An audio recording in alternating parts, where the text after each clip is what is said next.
Kalau madu lebah itu ada musimnya juga. Ada madu lebah itu.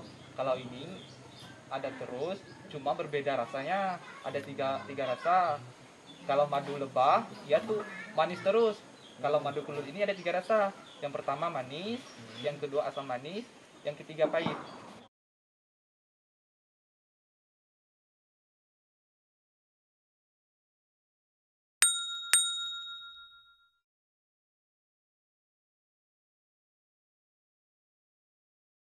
Assalamualaikum warahmatullahi wabarakatuh. Para sahabat Laman Inspirasi, jumpa lagi di podcast Laman Inspirasi, tempat berkumpulnya orang-orang yang menginspirasi di Kabupaten Melawi. Apabila Anda mencari inspirasi, Anda tepat berada di podcast Laman Inspirasi. Hari ini backgroundnya kelihatan ya di kamera ya.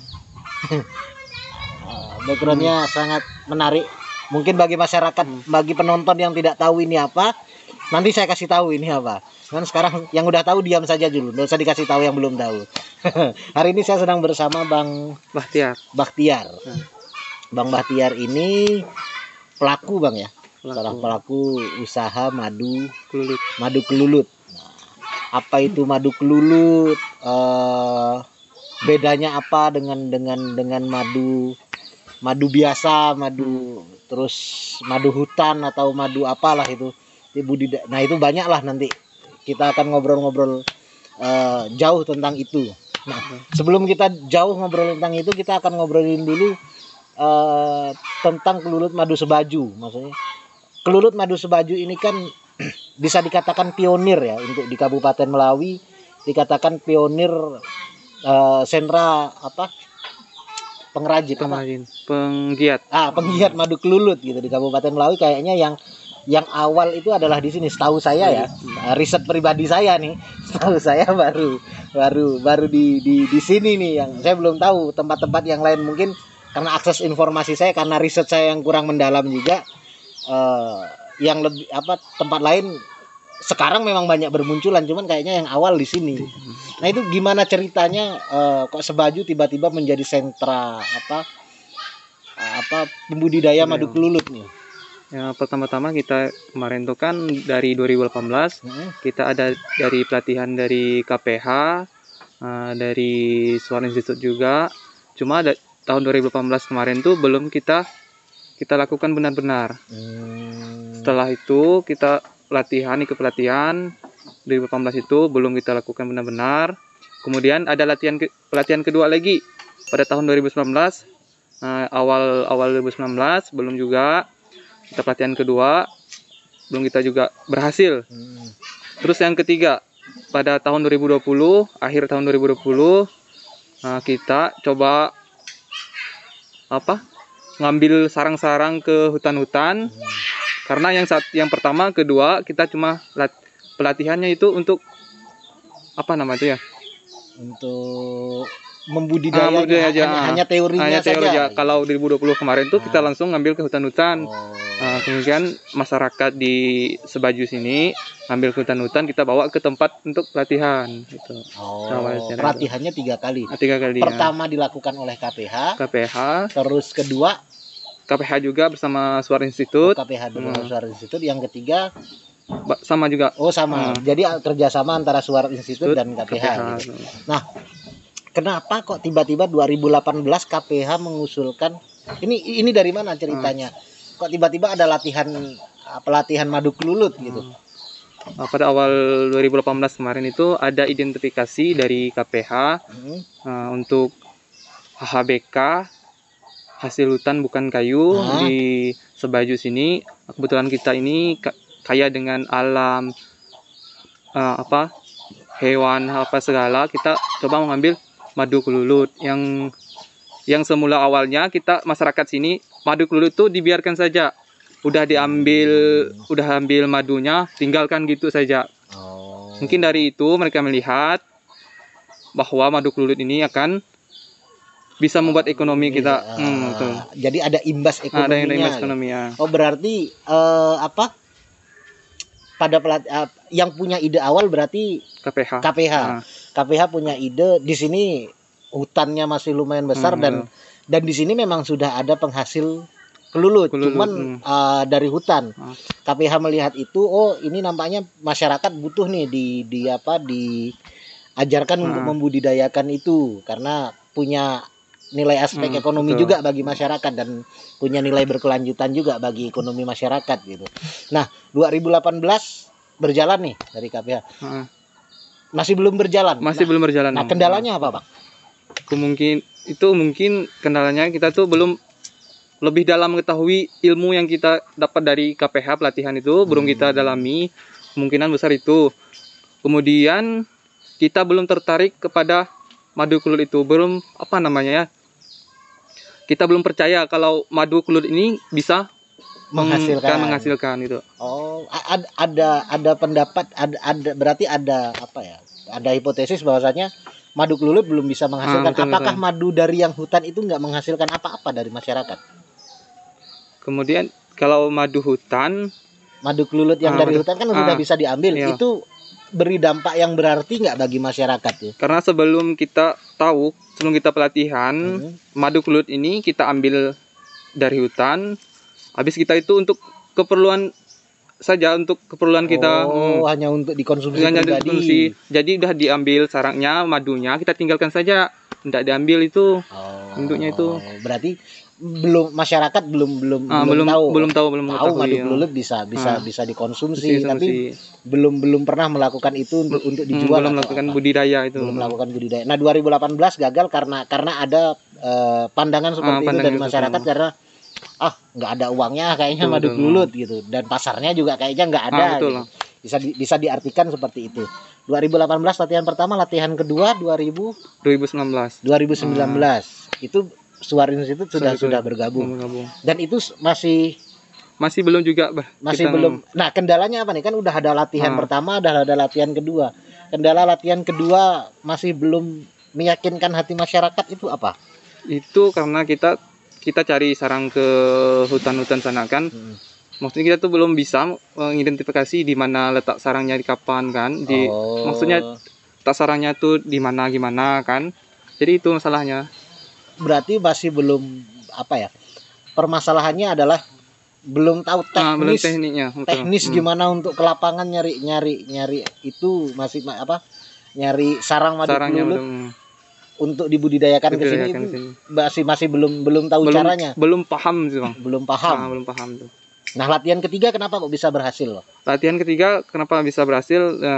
Karena kita langsung ambil sarangnya, identifikasi sarangnya, langsung kita praktek. Kalau 2018-2019 kita masih pakai buku skala ini itu kan. Kalau 2020 kita langsung ambil sarang ke hutan, langsung kita praktek, langsung kita coba ambil sedot madunya. Langsung dipraktekkan, ditaruh di rumah. Jadi gitu juga untuk memahamkan sesuatu tidak mudah. Tidak mudah, betul. Dan butuh proses juga sih, Bang. 3 tahun ya berarti. 2018, 19, 20 baru masyarakat yakin. Nah, itu mungkin juga bagi para NGO ketika melakukan pendekatan ke masyarakat, coba dipikir pola-pola yang dipakai ketika mendekati masyarakat seperti apa. Karena kalau dilihat metodenya tadi, ketika yang diberikan hanya ilmu itu masyarakat kurang bisa kurang bisa menangkap seutuhnya gitu. Mungkin ilmunya paham, tapi ketika langsung diajak praktek, langsung ke hutan, langsung itu bisa langsung berhasil. Berarti metode yang pas itu metodenya SMK, digunakan pelatihan ke masyarakat itu bisa pas. Akhirnya 2020 ada nih madu kelulut itu sudah dibudidaya di rumah.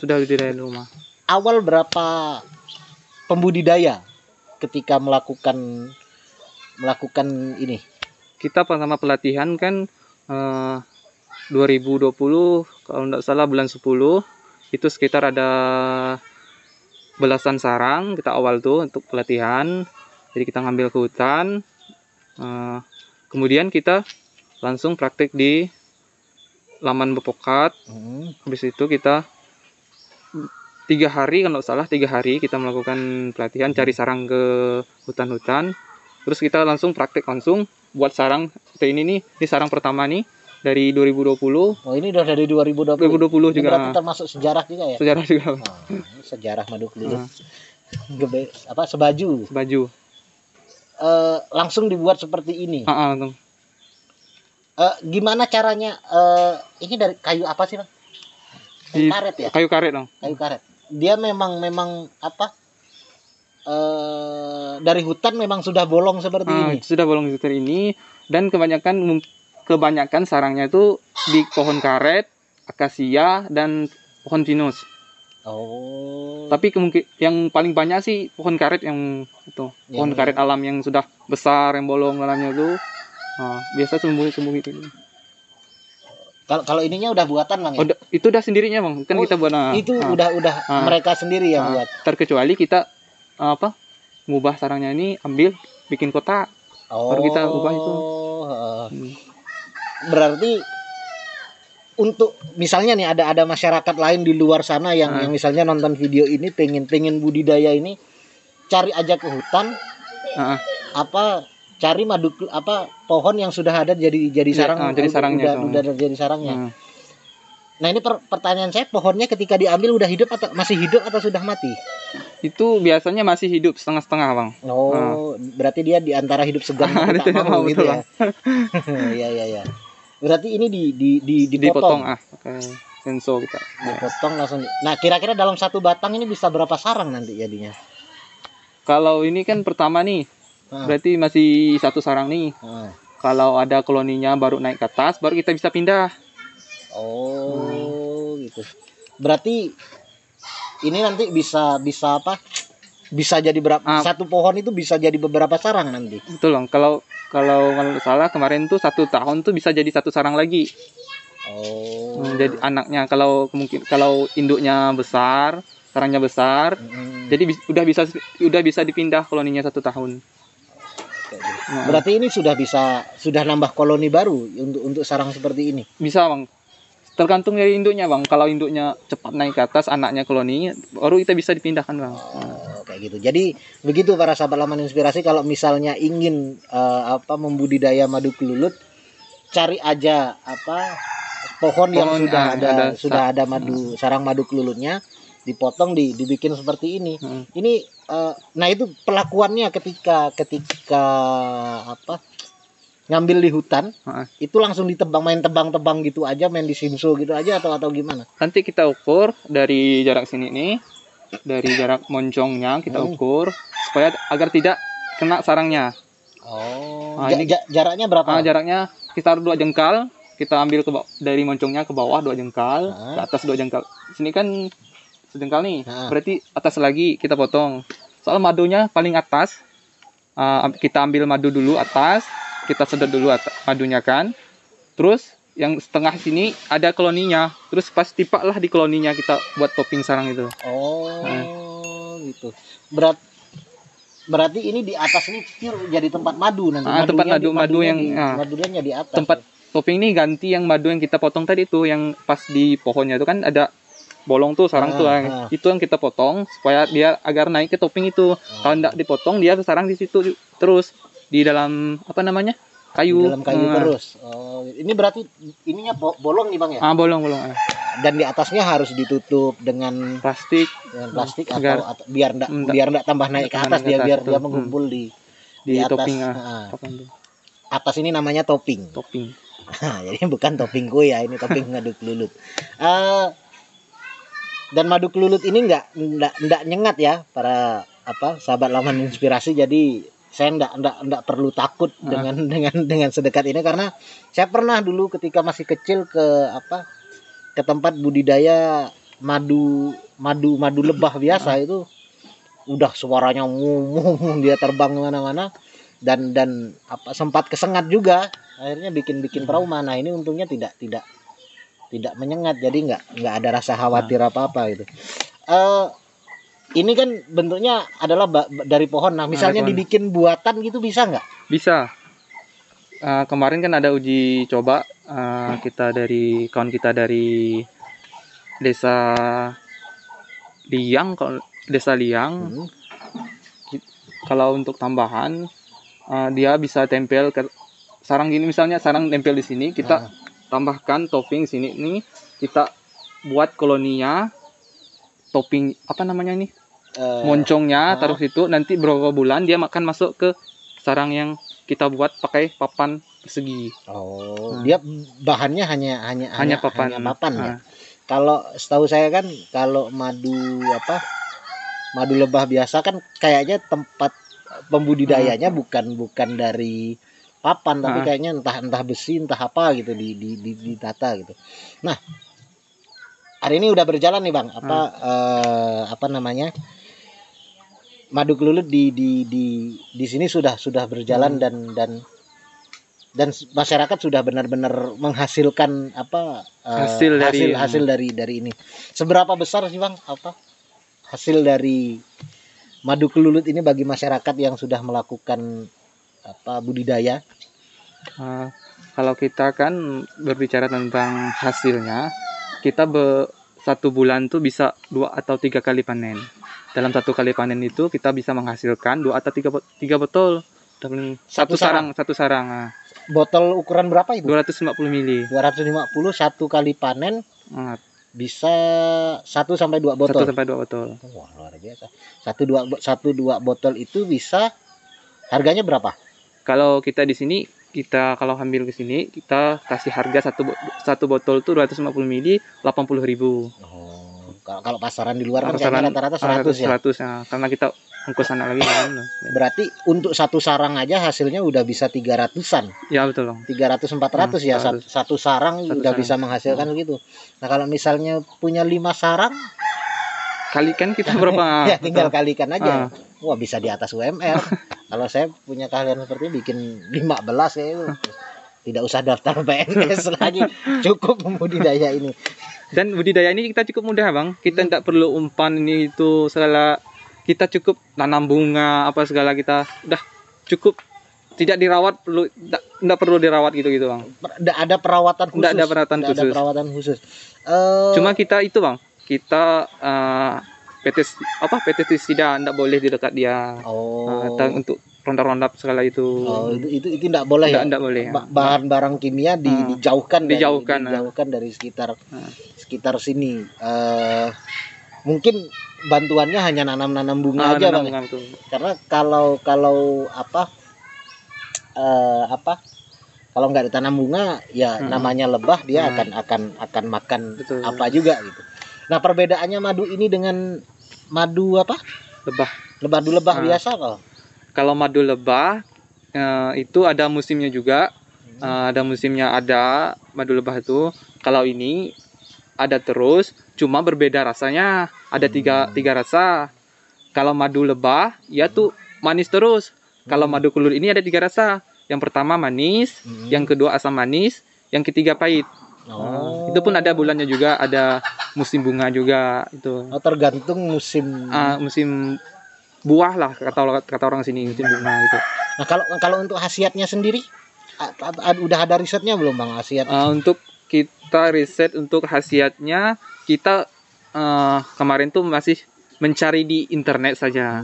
Untuk khasiatnya itu kan untuk asam urat segala, apa namanya tuh, untuk menghilangkan sakit kepala itu saraf kejepit. Kita sih belum riset, kita belum ada bisa dari BPUM atau segala LT. Ya mungkin butuh ada riset yang lebih mendalam ya, tentang manfaat madu kelulut ini, bisa lebih tahu dan benar-benar real manfaatnya adalah seperti ini. Namanya saya mau bertanya apa jadi lupa tadi. sudah ada pertanyaannya. Oh ya, tadi kan misalnya hasilnya udah jelas nih, satu ini bisa sampai 6 botol dalam 1 bulan. Itu kan hasil ininya sudah jelas. Nah, kira-kira prospek pasarnya besar nggak Bang? Untuk kita pemasarannya itu menjadi kendala kita di sini. Kendalanya kita tuh madunya tidak ada, pasarannya tuh melonjak masuk kita. Maksudnya itu pembelinya, minatnya banyak. Nah, tapi sekarang kan madunya banyak, peminatnya agak berkurang gitu. Jadi itu permasalahannya. Jadi harapan kami di sini, kalau ada kan madunya banyak, peminatnya juga banyak gitu Bang. Tapi walaupun itu sebenarnya agak berbeda dengan konsep ekonomi. betul, ya. betul, betul. Tapi ya mudah-mudahan nanti masyarakat Sebaju bisa menanggulangi masalah Betul, inilah, bisa barangnya juga banyak, harganya juga baik gitu. Betul. Dan setahu saya juga sudah banyak hal-hal yang dilakukan ya, seperti misalnya Kebebu punya BUMDes BUMDes, betul. untuk nganu ini ya kita doakan lah itu. Mungkin bincang-bincang kita cukup sekian dulu Bang. Bincang-bincang yang sangat menarik hari ini dengan Bang Bahtiar ya. Tentang madu kelulut. Ini bisa jadi ide buat semua para sahabat Laman Inspirasi untuk membudidaya ini di masa pandemi ini. Pasti hal-hal seperti ini pasti diuntungkan lah.